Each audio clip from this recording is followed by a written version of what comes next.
Hello again. This is Satan's Trilogy. I am the author and the narrator. This will be Book 1, Chapter 5, and it's going to be reading number 41. Hope you enjoy it. Despite the black mascara around her eyes and the heavy amount of black lipstick on her lips, outlined in a darker black, and despite the very light makeup base that Esther was wearing, Mary immediately recognized Esther. The straight, noble nose and her strong chin and cheekbones were very evident, and yet it was her eyes, the purest sky blue that Mary had ever seen, which gave her identity away. This was Esther. Now the question was whether or not to acknowledge her or to quickly move into the night and hope that Esther had not seen her. Mary did not wish to share with Brandy or any other co-worker the fact that she was a fan of the Road Organization of Wrestlers. However, before Mary could consider the options, Esther spotted her and immediately stopped to pull away from her friends. She came quickly over to Mary and gave her a hug. Mary was trapped and she was not certain about how to handle it. Stepping back just a little more than a foot, Esther gave Mary a large smile and started to talk. "Mary, do you recognize me? I'm Brandy's niece, Esther." Taking Mary's hand and moving a bit closer, Esther said, "You were very kind the day we met.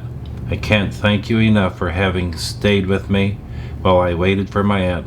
I want to also thank you for finding my new friend a lawyer. He is doing really well now. That is partly due to your help. Thanks again for trusting me." Esther was looking Mary squarely on. They both appeared to be the same height. Esther's sincere thanks were very comforting to Mary, and she sensed Esther's deep gratitude. Mary was somewhat taken back by Esther's honest and straightforward remarks. She then felt comfortable enough to say, "Please, I understand the loss of loved ones. It was nice spending some time with you despite the sadness of the situation." Then Mary tried to turn the conversation onto a more upbeat note. "Your aunt has told me the two of you have found a larger place to share." Esther, still looking Mary in the eyes, softened the voice just a bit. "My father left me a comfortable estate. It only made sense that Aunt Brandy and I find a place that we could share, and yet have some privacy too. It is a great 3-bedroom apartment with 2 baths, plenty of closet space, a fantastic kitchen, and it is close to my school." Lowering her voice just a bit, Esther added, "My aunt and I have had a wonderful time. We have bonded, just as my father said we would." Esther was smiling, having said that. Mary had decided to make a comment to Esther. "Your aunt seems like a different person. She is genuinely happy, and I think she is my new best friend, like the new Brandy. And I suspect this is all because you are in her life now. Hopefully, you'll be around for a long time." Esther beamed, having heard that her aunt seemed happier than ever, and then went on to explain her plans. "This is actually my last semester in secondary school. I am pleasantly enjoying this experience, since this is where my father and aunt went to school.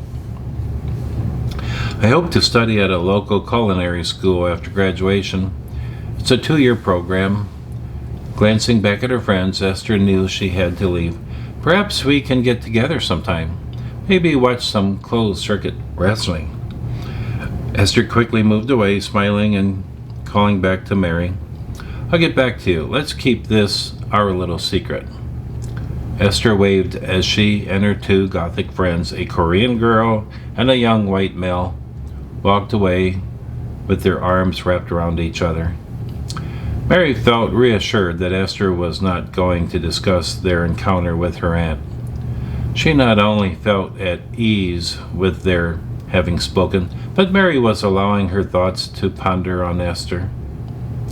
Mary had a warm and good feeling after having spoken with Esther. She was such a confident young woman that Mary found herself admiring Esther and making a few comparisons to herself. Having lost her father and relocating in a new city, not to mention country, Esther was doing just fine. Her friends seemed to be very fond of her. How fortunate that Esther had made some friends at this time in their life. Mary continued to go through the exit and walked down to the bus stop. She waited maybe several minutes at most, standing at the poorly lit corner until the bus arrived. Mary was going back to work, where she had a mission to accomplish.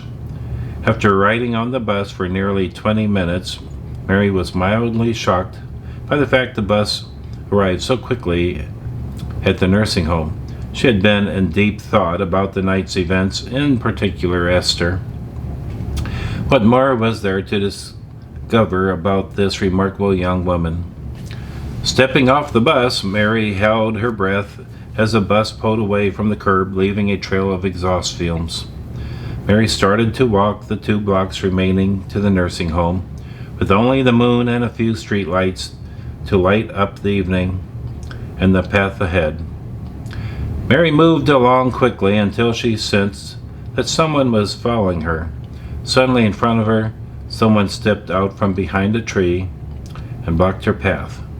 A young man dressed in denim and wearing a ball cap, low on his forehead so as to hide his eyes. With a low voice he spoke, "Where are you going, lady? This can be a very dangerous street after dark." He did not look up enough to reveal his face. Mary was still aware of someone standing behind her. Deciding to be honest with the young man, Mary answered him, "I take care of the sick and elderly at St. Peter's Nursing Home. I'm going to check in on a very special resident."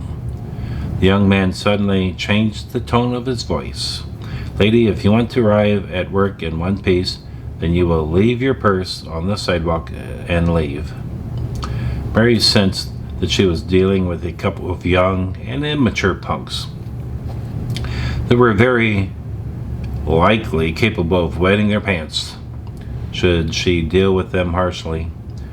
Giving it some thought, Mary began to speak to the young man using a firm voice. "If you are threatening me, then you are in a very bad position. You see, I already have a gun in my right hand and it's pointing at you."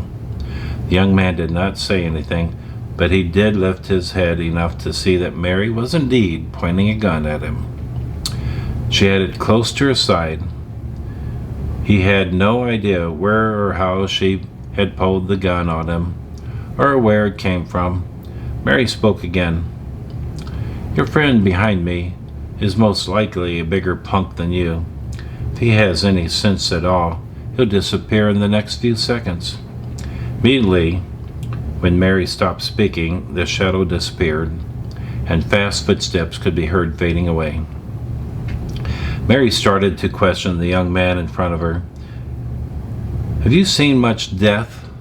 Have you ever killed anyone?" Mary paused and then continued her interrogation, meant to intimidate him. "Have you ever beaten or dragged someone into an alley, leaving them for dead?" No response came from the low, trembling young man. "I've seen it all, more blood than you can imagine. I've seen people blown apart with their limbs lying on the ground beside them. All of these people had fear in their eyes. That moment, they knew their lives had changed, if not ended." The young man was now losing his composure, and his posture appeared very meek. "I'm sorry, lady. I didn't want to hurt you. I only wanted to get some money to buy some food. Never tried to rob anybody before. I guess I'm not good at it." He continued to look down. Mary could see a tear flowing down his cheek and gliding to the ground. It seemed to move in slow motion. Pausing for a moment, Mary finally spoke. "Do you know where Noah's Diner is?" It was a nearby restaurant, open 24 hours, 7 days a week. Mary knew that he would be familiar with the place. "Yes," responding in a somewhat puzzled reaction to the question.